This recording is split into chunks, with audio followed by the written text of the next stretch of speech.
작년 2월에 러시아가 우크라이나를 침공하면서 전쟁이 시작되었는데 1년 반째 계속되고 있습니다. 근데 이 전쟁이 왜 일어났냐면 우크라이나가 나토에 가입하겠다 하는 문제 때문에 그것을 명분 삼아서 일어났는데, 나토라는 것이 뭐냐면 옛 소련, 그러니까 러시아 전에 있었던 소련과 대항하기 위해서 서유럽 국가들이 만든 단체 기구입니다. 서유럽 국가들이 이제 러시아를 견제하기 위해서, 소련을 견제하기 위해서 만들었는데, 이제 동유럽이었던 우크라이나가 가입한다고 하니까 러시아가 화가 났던 거예요. 그래서 이제 전쟁이 시작되고 1년 반째 지속되고 있습니다. 그리고 지난 주간에 이제 나토 모임이 있었는데, 그 나토 회의에서 이 우크라이나를 그러니까 이것 때문에 싸운 건데, 가입시키는 문제 때문에 싸웠는데 가입시키기로 결정을 하지 않았습니다. 그러니까 가입할 가능성은 있지만 나토에 가입했다 또는 가입시키겠다라고 확정적으로 이야기하지 않았습니다. 왜냐하면 미국과 서유럽 국가들이 볼 때 전쟁이 더 이상 확산돼서는 안 되고, 또 굳이 러시아를 더 자극할 필요가 없다. 세계 경제가 지금 힘드니까 우리가 적절히 대처하자라고 결의를 했어요. 그런데 문제는 우크라이나의 이 젤렌스키라는 대통령이 그 결정이 나자마자 터무니없는 결정이라며 맹비난했습니다. 어떻게 이렇게 비겁하냐, 어떻게 이렇게 바보 같은 결정을 내리냐라고 맹비난하기 시작했습니다. 그 비난의 대상은 사실 미국이었습니다. 미국 대통령이 화가 나서요, 우리가 너희를 돕는데 얼마나 많이 희생하는 줄 아냐, 너희가 싸우고 있는 거 그거 뒤에서 우리가 다 뒤에 봐주고 있는데 그 희생을 니네가 어떻게 이렇게 보답할 수 있느냐, 불쾌하다라고 이야기를 했습니다. 이 젤렌스키 대통령이 큰 실수를 한 거죠. 거기서 멈추지 않고요, 영국 국방장관이 또 만났는데 그 서유럽 국가들이 이 우크라이나를 많이 지원했습니다. 알게 모르게. 그런데 특별히 영국이 많이 지원했다 그래요. 영국 국방장관이 만났는데 우크라이나의 정부 대표자가 뭐라고 했냐면, 빨리 무기 내놔라. 지금 전쟁 계속되고 있는데 무기가 부족한데 도대체 영국에서 뭐 하는 거냐 라면서, 그 의회에서 통과 언제 되는 거야, 빨리빨리 무기 좀 공급해야지 뭐 하는 거야 라고 이야기를 해서 이 영국 국방장관이 화가 나서 인터뷰를 했습니다. 뭐라고 했냐면, 대놓고 얘기했습니다. 우리는 우크라이나로부터 감사의 인사를 받고 싶다. 그런데 지금 우크라이나의 태도는 우리를 아마존 취급한다. 우리는 아마존이 아니다 라고 했어요. 이 아마존이 뭐냐면 우리로 친다면 쿠팡 같은 겁니다. 쿠팡. 그러니까 우리가 주문하면 바로 배송 오잖아요. 그것처럼 지금 우크라이나가 뻔뻔하게 지금 우크라이나를 돕겠다고 우리가 엄청난 재정적인 지원, 군사적인 지원, 또 러시아를 자극하지 않으려고 여러 물심양면 돕되 은밀하게 돕고 있는데, 어떻게 우크라이나가 마치 우리를 자판기처럼 무기 내놓으라고 이럴 수 있느냐, 니네 지금 잘못하고 있다라고 성명서를 발표했어요. 그러자 젤렌스키 대통령이 바로 납작 엎드렸습니다. 유럽과 미국을 향해서 우리를 지원해 주셔서 감사하다, 지지를 보내주고 있는 영국 총리, 국방장관에게는 항상 감사한 마음이 있다라고 발표를 했습니다. 우크라이나의 힘만으로 이길 수가 없죠. 여러분, 우크라이나가 잘 싸워서 지금 러시아와 지금 이 전쟁이 계속 길어지는 게 아닙니다. 뒤에서 서유럽들 그리고 미국이 다 도와주고 있기 때문이죠. 그런데 이것을 당연하게 여기면서 우크라이나가 이것을 당연하게 여기면서 지금 뭐 하는 거냐, 너희들 빨리빨리 공급을 해라, 물자를 공급해라 라고 하는데 굉장히 잘못된 태도였던 거죠. 우방들이 불쾌감을 표시하니까 억지로 이번 주에 감사 인사를 전했습니다. 누가 봐도 이게 진심이 담겨있지 않은 감사 인사죠. 제가 이 말씀을 왜 드리냐면, 오늘날 우리는 감사가 사라진 시대에 살고 있습니다. 우리가 세상을 살아가면서 감사합니다, 고맙습니다 말한 적도 또 들은 적도 옛날에 비하면 많이 사라졌습니다. 국가들도 그렇습니다. 이 우크라이나는 국가가 다른 나라를 향해서 고마워하는 마음이 없이 나토, 자기를 돕고 있는 나토를 향해서도 손가락질을 하고 있고, 미국을 향해서도, 영국을 향해서도 빨리 무기 공급해라라고 큰 소리 치고 있습니다. 고맙고 감사해야 될 상황에 뻔뻔하게 마치 맡겨놓은 것 달라는 양 이야기를 하고 있는, 이것이 한 국가의 이야기가 아니라 오늘 우리가 살고 있는 이 세상의 사람들의 마음이라는 거죠. 우리는 감사가 사라진 시대를 살고 있는데요, 성경은 말세에 그런 일이 있다라고 이미 우리에게 가르쳐 주셨습니다. 오늘 말씀에서는 말세에 고통하는 때가 이르는데 그러면서 2절과 3절에서 사람들이 자기를 사랑하고 돈을 사랑하고 교만하고 비방하고 부모를 거역하고 감사하지 않는다, 거룩하지 않고 무정하고 원통함을 풀지 않는다라고 이야기하고 있어요. 그러니까 감사가 사라졌다는 것은 말세의 때가 거의 확실히 다가왔다는 것을 의미합니다. 그리고 또한 사람들은 자기를 사랑할 뿐더러 하나님, 쾌락 사랑하기를 하나님보다 더 사랑하고, 또 경건의 모양은 있지만 경건의 능력은 없다라고 이 말세의 사람들의 삶의 태도를 정확하게 우리에게 갖춰주고 있습니다.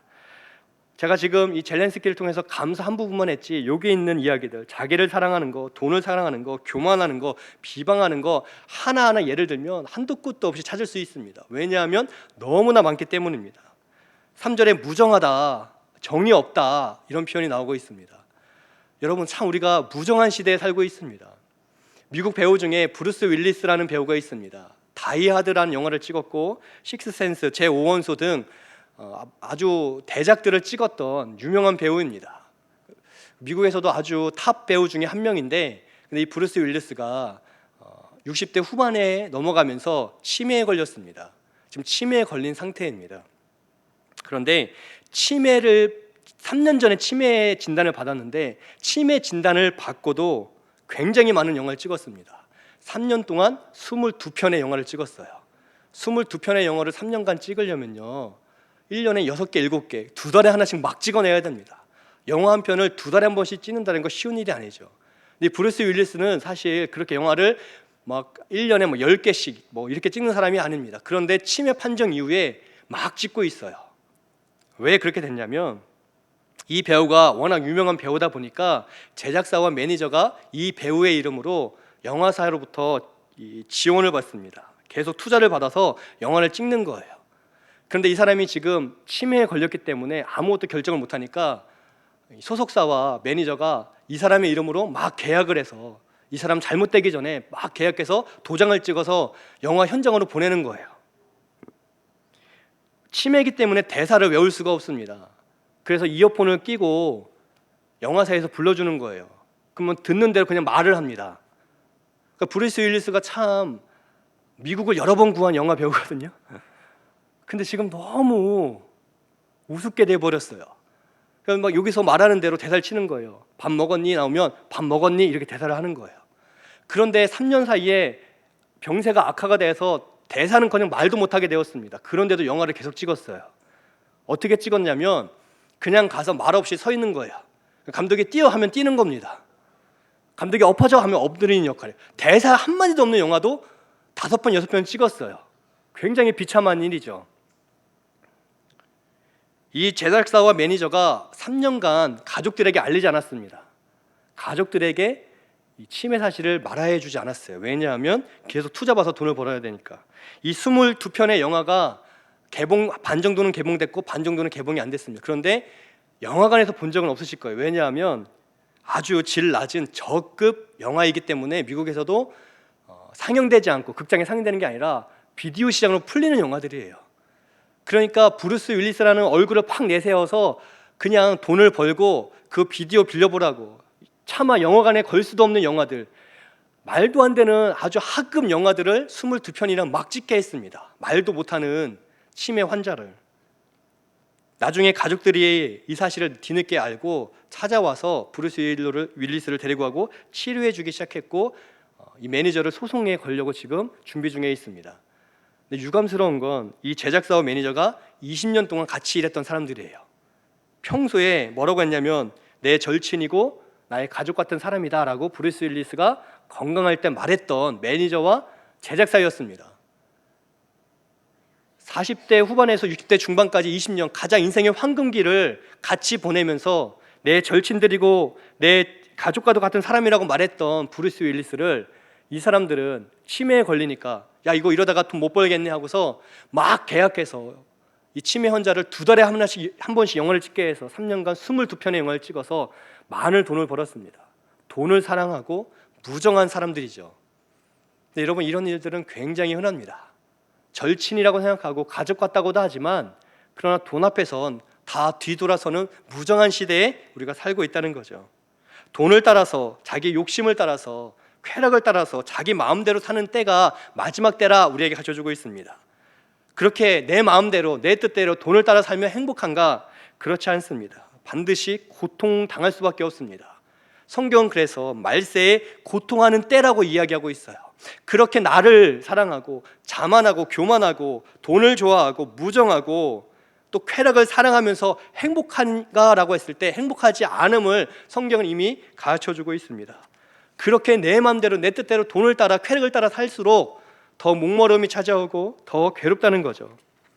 자극적인 쾌락을 따라 살지만 그 쾌락 뒤에는 허무함과 괴로움만 남는다고 성경은 분명히 얘기해주고 있습니다. 그런데 마음이 아픈 건 우리 기독교인도 이런 시대의 흐름 속에 함께 살아갈 수밖에 없기 때문에 알게 모르게 우리도 이런 생각들이 우리 안에 전염될 수가 있다는 거죠.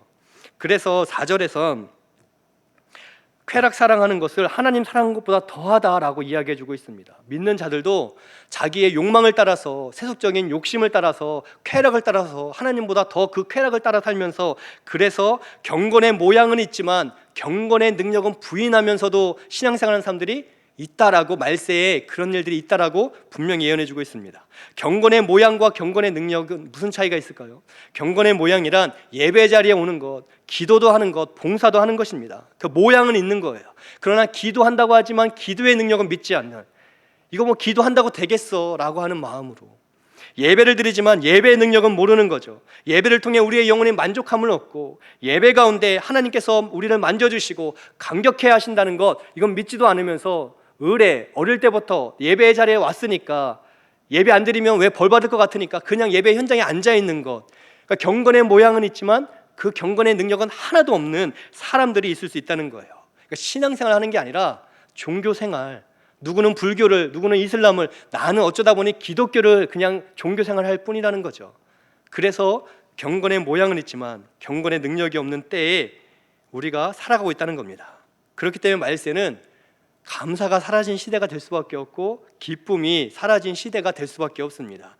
감사할 수 없고 기뻐할 수가 없는 거죠. 참 무서운 때에, 그래서 고통스러울 수밖에 없는 때가 바로 이 말세입니다. 오늘 성경은 그런 시대가 반드시 오지만 그때에 그런 사람들에게서 5절에 보니까 이 같은 자들에게서 네가 돌아서라 라고 분명히 우리에게 권면해주고 있습니다. 그냥 그 사람들을 위협하면서 돌아서라는 게 아니라 그와 반대에 있는 하나님을 바라보며 하나님 편에 서야 된다는 것을 이야기합니다. 하나님을 향해서 돌아서야만 된다는 거죠. 하나님 안에서만 참된 기쁨이 있고 감사가 있고 건강하게 자기 자신을 또 이웃을 사랑할 수 있기 때문에 그렇습니다. 하나님 없이는 우리는 기쁨과 감사를 얻을 수가 없고 하나님 없이는 우리는 우리 자신을 건강하게 사랑할 수가 없습니다. 언젠가 새벽 예배를 마치고 2층에 사무실로 간 적이 있습니다. 2층에서 사무실 잠깐 들어가는데 2층 그 카페에서 권사님 몇 분이 밀크 커피를 빼서 드시고 계셨어요. 근데 사무실 들어가는데 그 커피 냄새도 너무 좋고 너무 맛있게 드시는 거예요. 그래서 제가 나왔습니다. 그래서 저도 커피를 눌렀어요. 권사님께서 목사님 이 새벽에 커피 드세요 그러시는 거예요. 그래서 너무 향기가 좋아서요 저도 한 잔 마시려고요. 권사님께서 박수를 치시면서 우리 목사님 멋쟁이시네 그러는 거예요. 우리 권사님께서 새벽에 기도하시는 분이라 영안이 열리셨구나. 아무리 멋을 감추려고 내가 숨겨와도 결국은 기도하시는 분들은 다 아시는구나. 감출 수 없는 멋이 드러나는구나. 여러분이 웃는 걸 봐서는 아무도 멋쟁이가 아니라고 생각하시는 것 같은데 제가 멋쟁이여서 권사님이 그렇게 말씀하셨겠어요? 새벽에 기도하시고 하나님과 가까이 계시니까 늘 기쁘신 거죠. 기쁘시니까 기쁨의 언어가 나오시는 거예요. 그걸 보면서 목사님 무슨 아침부터 커피를 마시고 그래 라고 하실 수도 있었어요. 근데 내 안에 기쁨이 있으니까 제가 목사가 아니어도 만약 한 청년이었어도 우리 청년 멋쟁이라고 아마 하셨을 거예요. 마음에 기쁨이 있으면 하나님을 향한 감사가 있으면요 언어가 달라집니다. 그걸 들으니까 멋쟁이가 아닌데도 왠지 멋이 나는 것 같고 왠지 기쁘고 행복하고 참 하나님께 가까이 나아가는 삶이라는 게 이 언어에서 나타나는구나. 그래서 할 수만 있으면 어떻게든 새벽에 우리 성도님들을 깨워야겠다. 여러분 세상의 쾌락에서 돌아설 수 있는 가장 좋은 방법은 하나님이 주신 기쁨을 택하면 됩니다. 나쁜 것을 선택하지 않는 가장 좋은 방법은 좋은 것을 선택하는 거죠. 나쁜 사람과 어울리지 마라. 그럴 수 있는 가장 좋은 방법은 좋은 사람들과 교제하면 된다는 거예요. 말세에 고통스러운 때가 옵니다. 자기를 사랑하고 돈을 사랑하는 사람들로부터 돌아설 수 있는 가장 확실한 방법은 하나님을 경외하고 하나님을 사랑하고 감사와 찬양으로 기쁨이 가득한 분들과 함께 있으면 된다는 거예요.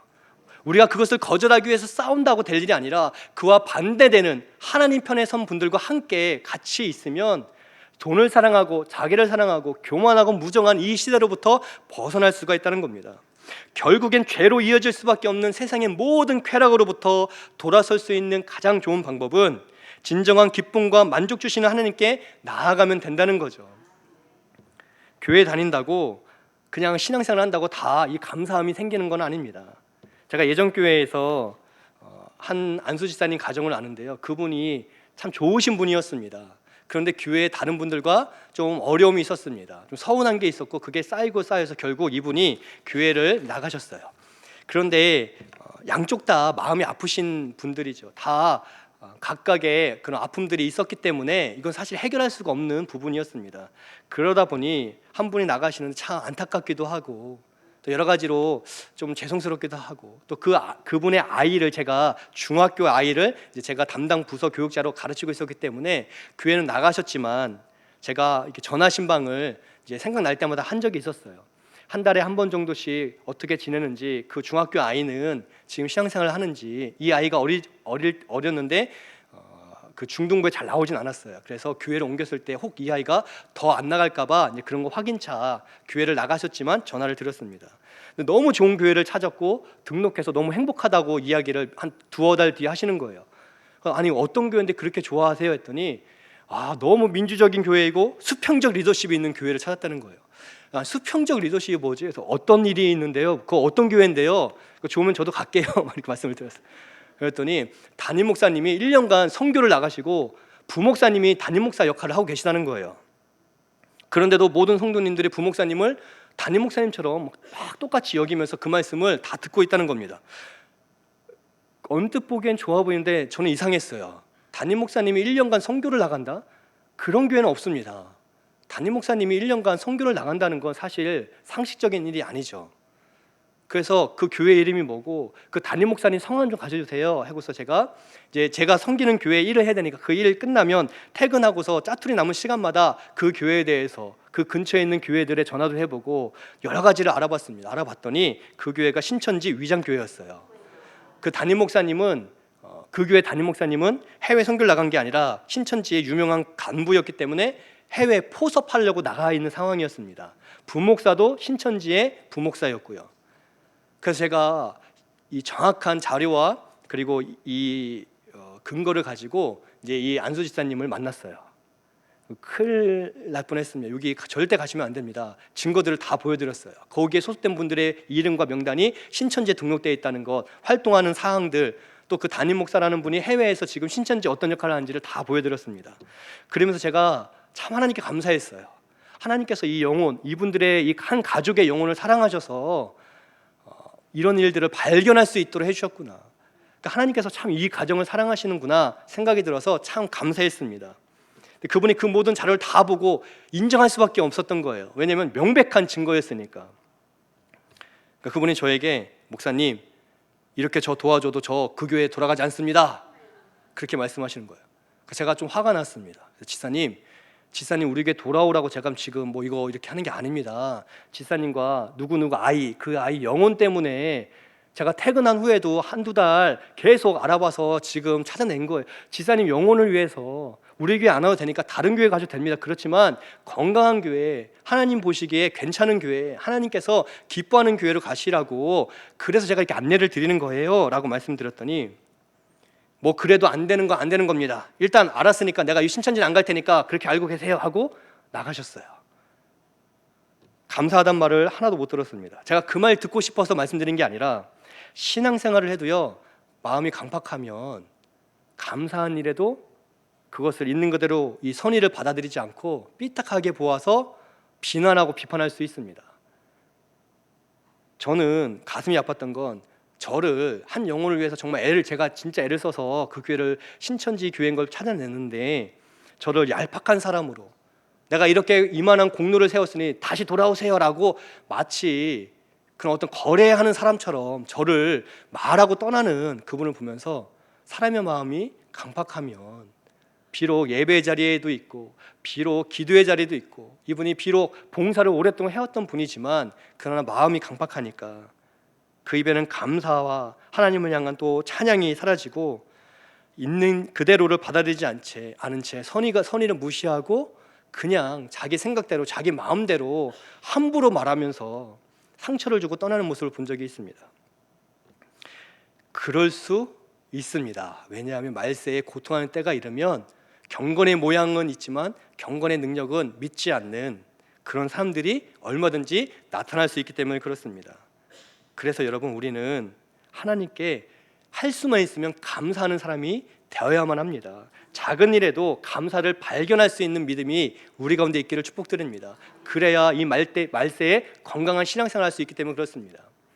제가 집에 가보니까 저희 아이들이 뭘 쓰고 있어요. 보니까 저희 아내가 아이들에게 세 줄 일기 쓰는 것을 이제 시켰습니다. 그러니까 딱 세 줄만 쓰는 거야. 그날의 일기를. 그러니까 짧게 쓰는 거죠. 한 50자 정도 되는 일기를 세 줄로 딱 요약해서 그날에 있었던 일들을 쓰는데 하루는 제가 이렇게 보니까 저희 큰아들이 이렇게 이렇게 일기를 썼습니다. 문득 한 사람을 보았다. 잘생기고 눈부셨다. 누구지? 가까이 가 보았다. 거울이었다. 편지에 이게 그날 일기였어요. 일기. 그래서 제가 그거 너무 재밌었어요. 그 옆에 있는 제 둘째 아들 일기를 또 봤어요. 그날 일기를. 한 남자를 보았다. 못생겼고 나약해 보였다. 누구지? 가까이 가 보았다. 형이었다.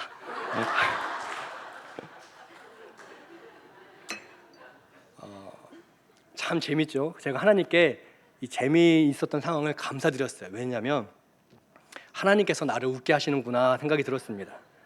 우리 일상에 일어나는 좋은 일들, 재밌는 일들 그냥 우연히 일어나는 게 아니라 하나님이 선물과 같이 별거 아닌 것처럼 보이는 걸 우리에게 허락하셨구나. 그러니까 하나님께서 나를 만족해 하시고 나를 웃게 하시는구나 고백하며 참 감사했습니다.